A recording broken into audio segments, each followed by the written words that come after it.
how can a man like David, who is a man after God's own heart, fail so horribly and commit adultery with Bathsheba, then to clean up the traces because there's now a baby, kill her husband, and then pretend like nothing has happened until actually prophet has to, by word of knowledge, bring out the sin.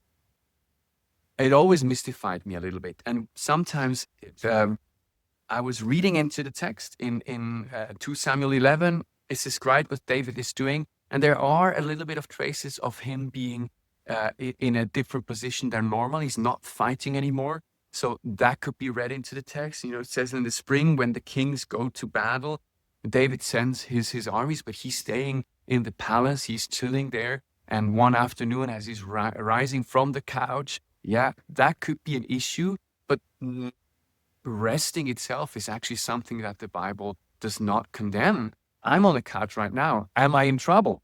I hope not, right? And then some people read into Bathsheba as being like the temptress that is showering basically on the roof.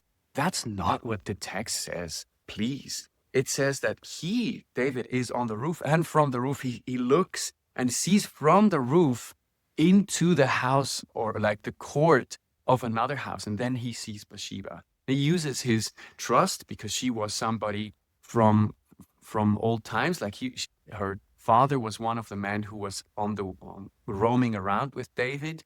He uses his influence as a king. He brings her into. She does not really have a choice. You never hear her speak until she says, "I'm pregnant." It's very striking. So I don't think that Bathsheba was this big temptress. So why is that happening? What you can see is that in the history of David, there has always been a little bit of compromise, a little bit here, a little bit there. So especially in the area of women. In 2 Samuel 3, just as he has become king, there's a mentioning of all the sons he has from different wives. Now that was normal for a normal king in that time to have multiple wives. You would have wives as a treaty, peace treaty between kingdoms. You would have wives as a prized possession because you were successful in battles. That having women as a thing, basically, the commodification of women, that was normal for it. And David is conforming to the spirit of his time. Romans 12:1. Do not be conformed by the spirit of your time, but be transformed by the renewing of your mind. And so David is not doing that. Now you could say, well, that's just one example. I found multiple ones. I'll just recount two more. One is when he takes Nabal's wife, he already is married, by the way, David. So he's contradicting the Levitical law of being monogamous. He's not yet a king. He's already compromising. And then even earlier, as a young man, when he is facing Goliath, there is a prized possession to be gotten. King Saul offers his daughter to whoever fights against Goliath. And David asks 2 times, is it true that you can get Michal, the daughter of the king? So the commodification of women for him was normal, or at least was something that he did not change.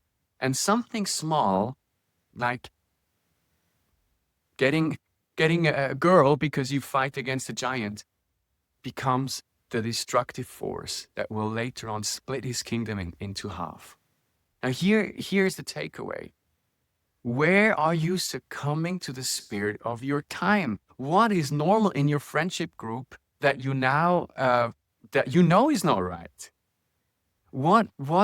Where are you called to be transformed and to be hating what God hates, loving what God loves, instead of trying to adapt to whatever is around you? That is my question to you. And if it convicts you, excellent, because now you have a step forward to make. God bless you guys. Have a wonderful week.